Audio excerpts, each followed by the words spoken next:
The Martian sunset painted the sky in shades of rust and gold as Captain Sarah Chen completed her final inspection of Outpost Olympus.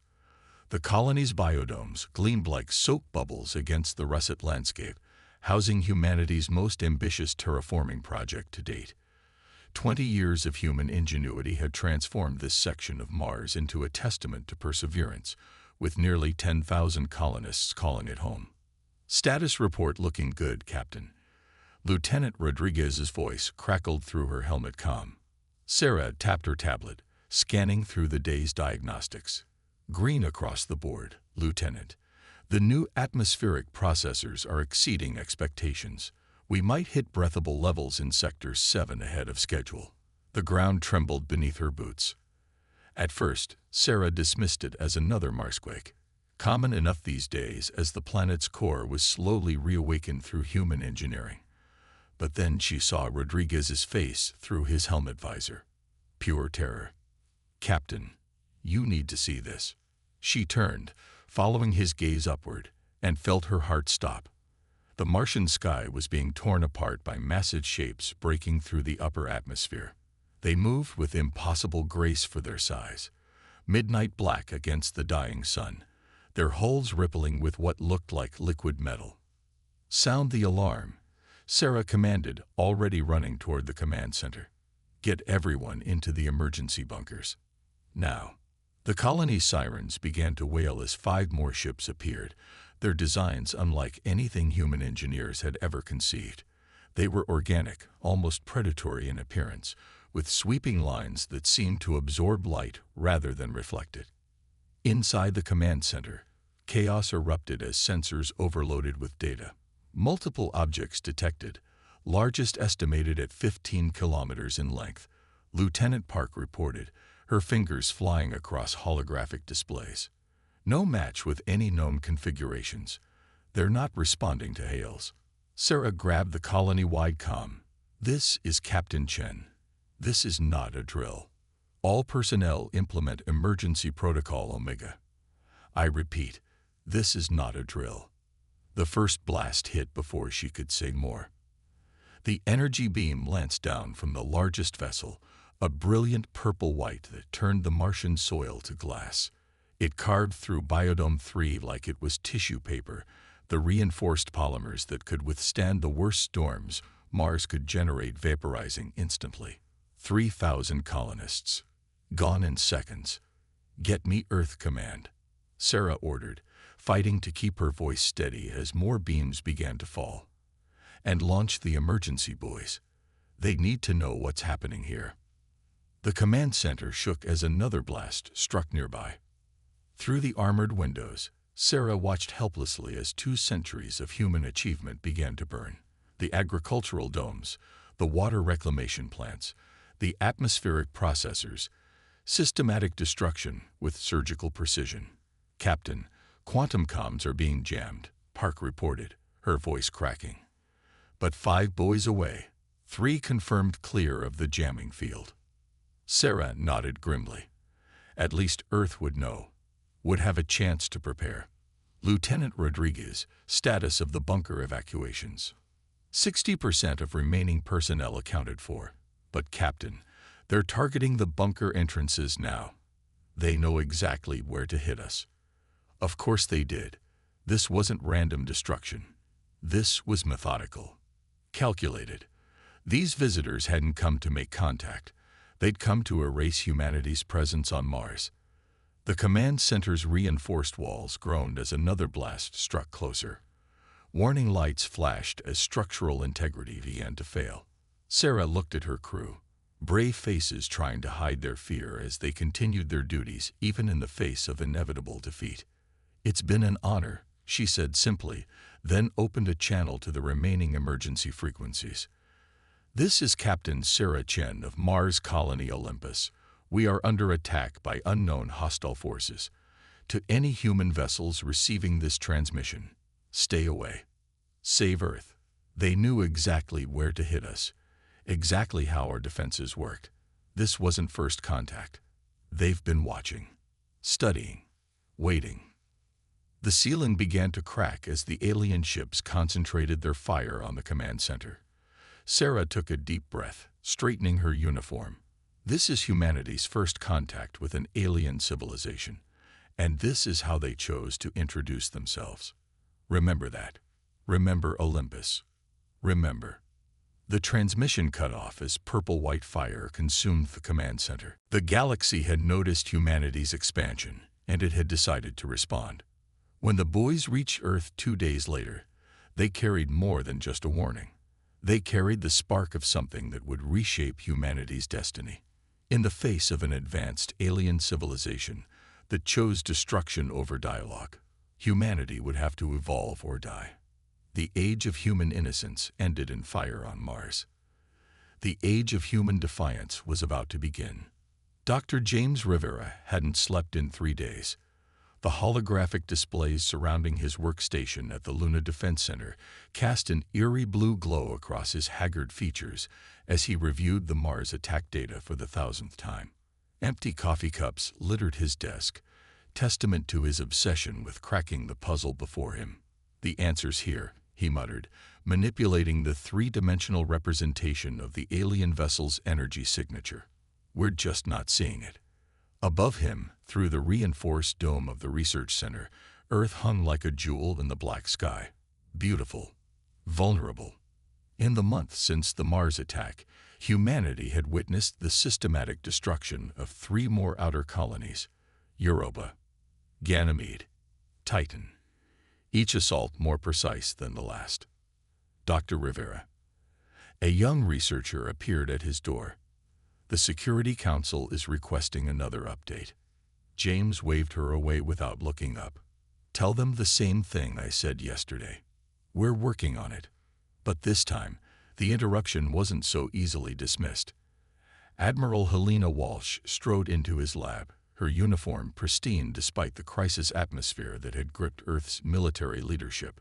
"That's not good enough anymore, James," she said, her voice carrying the weight of command. "We lost contact with the Ceres mining facility an hour ago. They're getting closer." James finally looked up, his red-rimmed eyes meeting hers. "You think I don't know that? You think I don't see the pattern? They're methodically cutting us off from our resources, our manufacturing bases. They're not just attacking us. They're systematically dismantling our civilization's infrastructure." Helena placed a data chip on his desk. "Then you need to see this. New data from Titan, moments before it fell. Our analysts missed it initially, but there's something different about this attack pattern." James slotted the chip into his console. New holograms sprang to life, showing the final moments of the Titan colony. He started to dismiss it. He'd seen too many recordings of destruction already. But then he noticed something. "Wait," he murmured, enhancing a particular section. "That energy signature. It's not consistent." Helena nodded grimly. "Keep watching." The alien beam weapons showed a subtle fluctuation, almost imperceptible unless you knew exactly what to look for. James's fingers flew across his controls, overlaying spectral analyses from multiple angles. His eyes widened. "They're not immune to their own weapons," he breathed. "Look at these refraction patterns. Their hulls have to adapt, to shift their molecular structure to channel that much energy. And for a fraction of a second during each firing cycle. They're vulnerable." Helena finished. "But it's not enough. The window is too small, and our weapons aren't powerful enough to take advantage of it." James stood suddenly, sending coffee cups scattering. "No, you don't understand. This isn't just about weapons. This is about their entire technological approach." He pulled up new simulations, his excitement building. "They're not using force fields or traditional armor. Their entire hull is essentially one massive energy conductor. It's brilliant, really. Allows them to channel and redirect any energy that hits them." "How does this help us, James?" "Because every conductor has its limits. Push too much energy through it too quickly." He gestured at his simulations. "Their strength is also their weakness. We don't need bigger guns. We need to overload their systems." For the first time in weeks, hope flickered in Helena's eyes. Can you weaponize this? James was already pulling up design schematics. Not directly. But look at our fusion reactor designs. If we modify them, create a cascading energy pulse. His hands were shaking with exhaustion and excitement. We could turn their own defensive systems against them. How long? To create a prototype. A week, maybe 2. But Helena. He met her gaze seriously. This isn't going to be elegant. We're talking about essentially creating controlled fusion bombs that overload their energy absorption capabilities. The collateral damage will be less than if we lose Earth, she finished firmly. How many ships can you have ready in 2 weeks? James did some quick calculations. If we convert the Ganymede shipyard's remaining fabricators and run them at maximum capacity, maybe 30 units. Enough for a single fleet. Helena straightened, determination hardening her features. It will have to be enough. The Security Council's latest intelligence suggests we have less than a month before they reach the Earth-Moon system. We'll begin evacuating non-essential personnel from Luna immediately. As the Admiral turned to leave, James called after her. Helena, there's something else you should know. These aliens, the Corvins, their technology isn't just advanced. It's elegant, efficient. Everything they do shows not just intelligence, but centuries of refinement. They're not just trying to stop our expansion. They're teaching us a lesson. Then they made a mistake, Helena replied, her voice cold. They should have killed us all at Mars. Because now we're going to teach them what happens when you back humanity into a corner.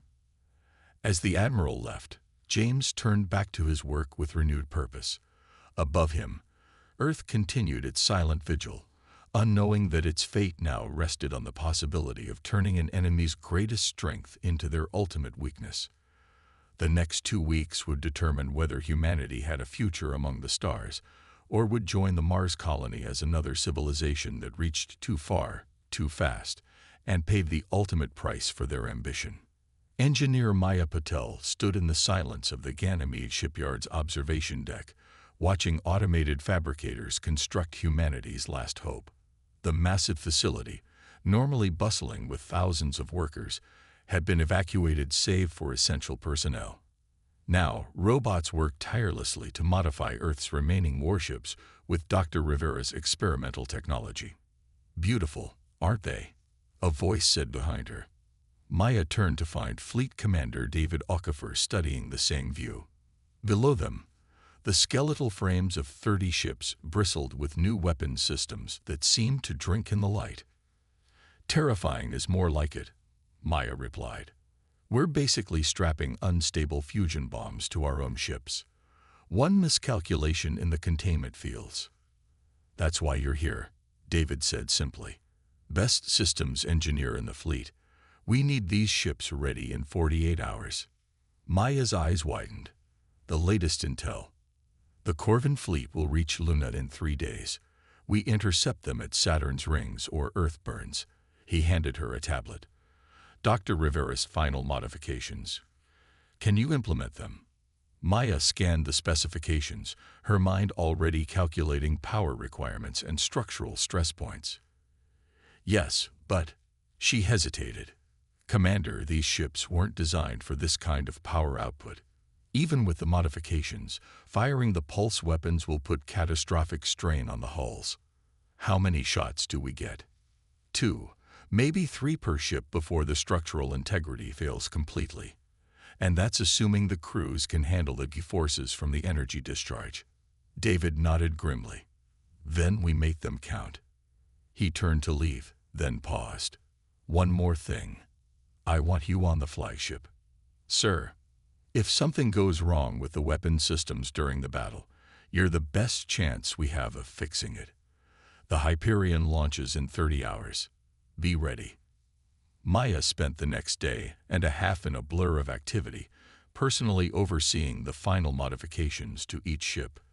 The new weapon systems were elegant in their savage simplicity, designed to turn the ship's entire fusion reactor output into a focused pulse that would overwhelm the Corvin's energy-absorbing hulls. As she worked, she couldn't help but appreciate the irony. Humanity's primitive fusion technology, considered crude and inefficient by Corvan standards, would be the key to defeating them. Sometimes the simplest solutions were the most effective. The Hyperion's bridge hummed with tension as they approached the designated intercept point.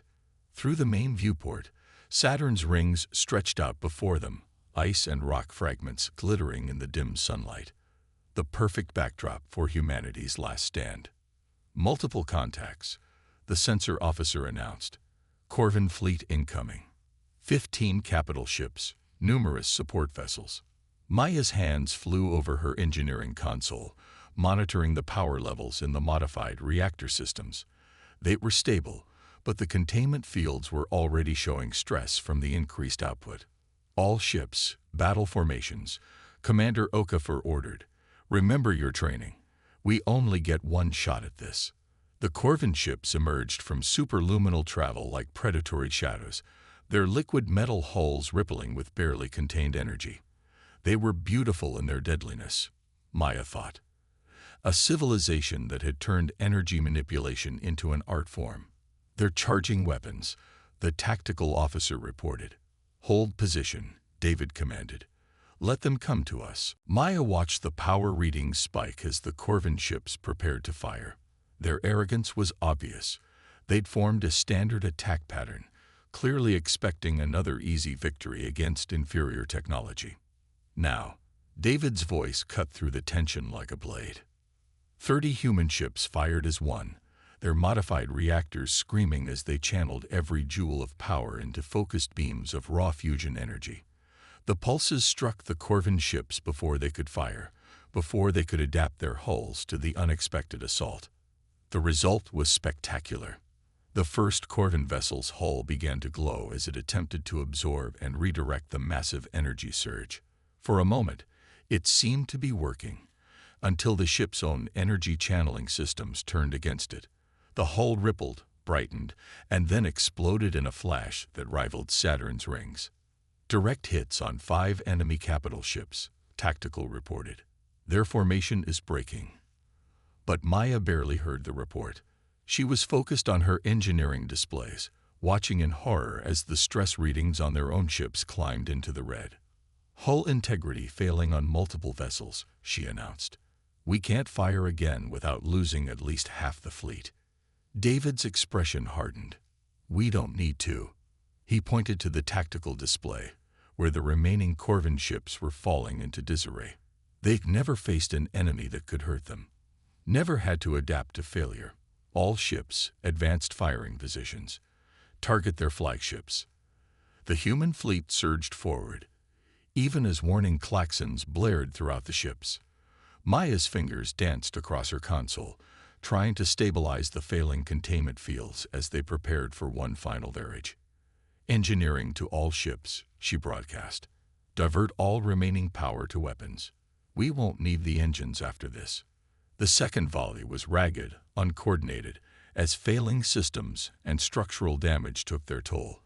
But it was enough. 3 more Corvan capital ships vanished in electromagnetic fireballs, and the remainder retreated. For the first time in recorded history, the Corvan Empire fled from battle. The bridge erupted in cheers, but Maya couldn't join in. Her displays showed the cost of victory. 12 human ships lost to catastrophic system failures, the rest damaged beyond repair. They'd won, but the miracle couldn't be repeated. As the celebration continued around her, Maya caught David's eye. They shared a moment of understanding. This wasn't the end. The Corvans would be back, with countermeasures, with new tactics. But they'd learned something vital today. They weren't invincible. And humanity. Humanity had learned that sometimes the greatest victories come not from matching an enemy's strengths, but from turning those very strengths against them. 3 months after the Battle of Saturn's Rings, Fleet Commander David Okafor stood before the holographic display in his new flagship, the Phoenix. The ship was smaller than the Hyperion had been, but faster, more maneuverable, a predator rather than a battleship. Like all of humanity's new vessels, it represented a complete revision of military doctrine. Status of Target Alpha, he asked, studying the complex web of supply routes and staging areas that represented Corvin space. Maya Patel, now his chief tactical officer, manipulated the display. Their defense grid is active, but they're following standard patrol patterns. No indication they've detected us. The target was a major Corvin supply depot, one of dozens that supported their vast empire. Since their defeat at Saturn, the Corvins had withdrawn to fortify their core systems, clearly expecting humanity to lick its wounds and prepare for another direct confrontation. They didn't understand their enemy at all. All ships, execute Phase 1, David ordered quietly. Across 20 light-years of space, 12 human vessels emerged from stealth, their hybrid hulls incorporating salvaged Corvin technology. They were the first products of Project Echo, combining human ingenuity with captured alien tech. Instead of trying to match Corvin power, they excelled at stealth, speed, and precision strikes. The depot's defenses never saw them coming. Modified fusion pulses, refined and focused since Saturn, lanced out with surgical precision. Not at the depot itself, but at specific points in its defensive grid. Like acupuncture needles striking nerve clusters, the attacks created cascading failures that rippled through the Corvin energy distribution network. Primary defenses down, Maya reported. Beginning Phase 2. David watched as his ships executed the carefully choreographed attack plan. This wasn't the brute-force victory of Saturn. This was a dance, each step calculated to maximize damage while minimizing exposure. Human ships darted through the gaps in Corvin defenses, striking critical infrastructure before disappearing again. "Sir," Maya's voice carried a note of concern. "We're detecting quantum communications. They're calling for reinforcements." "Right on schedule," David smiled grimly. Initiate Phase 3. As Corvin warships began emerging from superluminal travel, they found not a ragtag group of raiders, but a carefully laid trap. The human vessels had positioned themselves to turn the depot's own power distribution network into a weapon. When the Corvin ships attempted to power up their energy absorption systems, they instead found themselves connected to an overloading grid. The resulting chain reaction was devastating. "Depot neutralized," Maya announced. "Corvin response fleet is in disarray. Shall we pursue?" David shook his head. "No need. They'll retreat to secondary base 7, exactly where we want them." He turned to his communications officer. "Signal the Wolf Pack. Their turn." Across Corvin space, this scene was repeating itself with variations. Small human task forces striking from unexpected vectors, using the enemy's own infrastructure against them, then vanishing before effective countermeasures could be deployed. Each attack was different enough to prevent pattern recognition, but similar enough to instill a creeping fear in the Corvin military hierarchy. In the months since Saturn, humanity had transformed itself from prey to predator.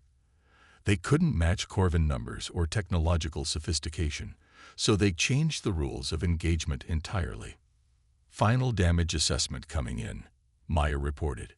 Depot destruction confirmed. Estimated 20% of the sector's logistics capacity eliminated. 3 Corvin capital ships destroyed. 4 severely damaged. No losses on our side. David nodded, but his attention was already on the next target. The holographic display showed dozens of potential strikes, each calculated to apply maximum pressure to the Corvin Empire's complex support structure. Death by 1,000 cuts. "They still think this is about military superiority," he mused. "They don't understand that we're not trying to defeat their fleets, we're dismantling their ability to wage war at all." Maya studied the tactical display thoughtfully. The Corvin military doctrine relies heavily on energy superiority and technological dominance. Take that away, and their entire strategic framework collapses, David finished. "Every supply depot we destroy, every logistics hub we compromise, reduces their ability to maintain their technological advantage. They're being forced to fight at our level." A signal flashed on Maya's console. "Speaking of which, Wolfpack reports success at secondary base 7. The Corvins walked right into it. David allowed himself a small smile. The Corvin Empire had ruled space through technological supremacy and the fear it inspired. Now they were learning a harsh lesson about the danger of cornered prey. Humanity couldn't match their technology, so they'd turned to something more primitive, but just as effective. The tactics of the hunt. Plot a course for the next target, he ordered. And Maya, have you noticed something interesting about the Corvin responses? She looked up from her console. They're becoming more predictable, following established protocols even when those protocols are clearly failing. Exactly. An empire that's ruled through technological superiority for too long loses its ability to adapt. They've forgotten how to think like survivors. David's expression hardened. We're going to remind them. As the Phoenix and its squadron vanished back into the darkness of space, David reflected on the irony of their situation. The Corvins had attacked Mars to prevent humanity from becoming a threat. Instead, they created exactly what they feared, an enemy that had learned from their example and evolved into something far more dangerous than a simple technological rival. They had wanted to teach humanity a lesson about power. Instead, they were learning one about the relentless creativity of a species fighting for its survival. The Corvin homeworld hung in space like a jewel, its atmosphere swirling with iridescent clouds that reflected its binary suns. It was beautiful, Maya thought, in the same way their ships were beautiful. A testament to the marriage of nature and advanced technology. And now humanity's combined fleet had it surrounded. Status report. Fleet Commander Okafor requested from his position on the Phoenix's bridge. The last year of guerrilla warfare had aged him, but his eyes were sharp as ever. Corvin Home Fleet is deploying in standard defensive formations, Maya reported. Approximately 300 capital ships, plus support vessels. They're activating their planetary defense grid. David nodded, studying the tactical display. The past year had seen humanity's hit-and-run tactics systematically dismantle the Corvin Empire's military infrastructure. Now, finally, they had pushed them back to their core systems, to their home. All ships, maintain position, he ordered. Let's hear what they have to say. The communication request came moments later. The holographic projector flickered to life, revealing a Corvin High administrator. Their species was humanoid but distinctly alien, tall, with iridescent skin that seemed to shift colors with their emotions. This one's skin was pale, almost white. Fear, Maya realized.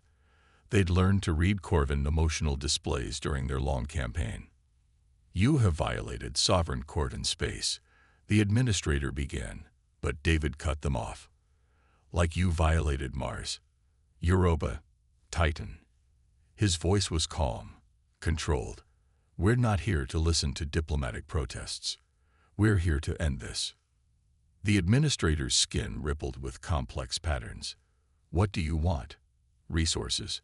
Technology. We can negotiate. Now you want to negotiate. David's laugh was without humor. After you tried to exterminate us. After you decided we were too primitive to deserve a place among the stars. You don't understand, the administrator insisted. Your species was advancing too quickly, developing technologies without understanding their implications. We've seen it before. Civilizations that reach too far, too fast, and destroy themselves. We were trying to prevent us from making our own choices, David finished. To keep us in our place. Tell me, Administrator, in all your wisdom and advanced technology, did you ever consider simply talking to us, sharing your knowledge, helping us grow responsibly? Silence fell over the communication channel. Maya watched the tactical display, noting how the Corvin ships were subtly shifting position, trying to protect their homeworld's most vulnerable points. They'd learned from their defeats, but too late.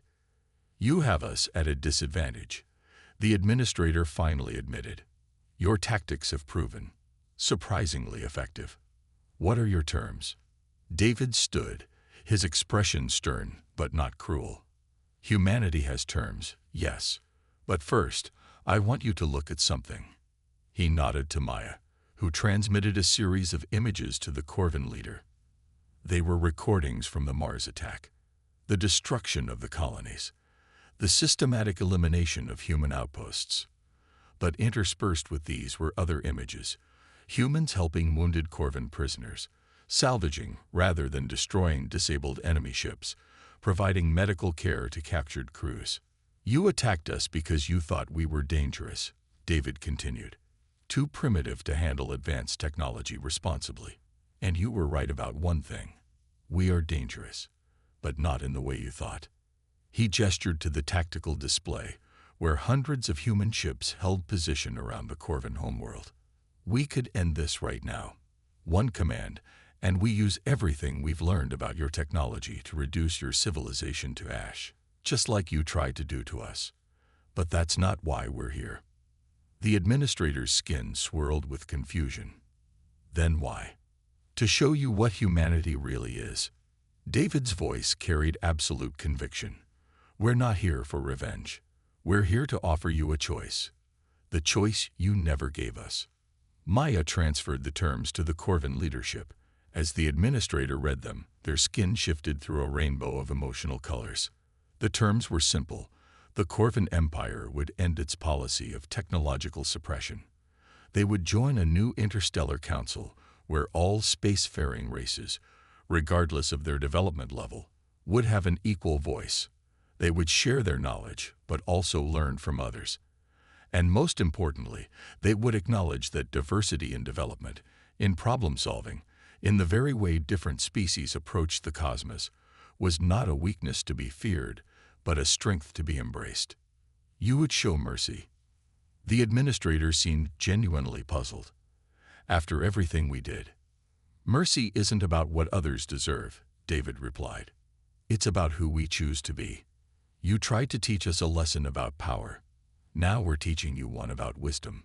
Hours later, as the Corvin leadership deliberated, Maya approached David in his ready room. "Sir, do you really think this will work? That they'll change centuries of imperial policy because we showed them mercy?" David smiled slightly. "They don't have a choice. But not because of our weapons." He gestured to the viewport, where the Corvin homeworld turned slowly below them. "We've shown them that their entire worldview was wrong. They thought technological superiority was everything, that less advanced races were inherently dangerous. Instead, they found that innovation, adaptation, and yes, mercy are just as important as technical capability. And if they don't accept the terms, they will." David's certainty was absolute, because we've given them something their empire has lacked for centuries: a chance to evolve, to become better than they are. When the Corvin acceptance came, it was accompanied by something unexpected: an apology. Not just for Mars, but for all the other civilizations they had suppressed or destroyed over the centuries. It was the first step on a long road, but it was a beginning. As the human fleet prepared to escort the first Corvin representatives to Earth for the formal establishment of the new Interstellar Council, Maya found herself back at her tactical station, watching the swirling clouds of the Corvin homeworld. "You know," she said to David, "when we started this campaign, I thought we were fighting to survive. I never imagined we'd end up changing the entire galaxy's political structure." David's response was thoughtful. "That's the thing about humanity that the Corvins never understood. Give us a problem, and we'll not only solve it, we'll reshape the entire context to prevent it from happening again." As the fleet began its long journey home, the Corvin suns set behind their world, casting the ships in golden light. It was a new dawn, not just for humanity or the Corvins, but for all spacefaring civilizations. A dawn brought about not through superior technology or overwhelming force, but through the uniquely human combination of innovation, determination, and the courage to show mercy when victory was assured. The galaxy had indeed begged for mercy, and humanity had delivered something far more powerful: hope.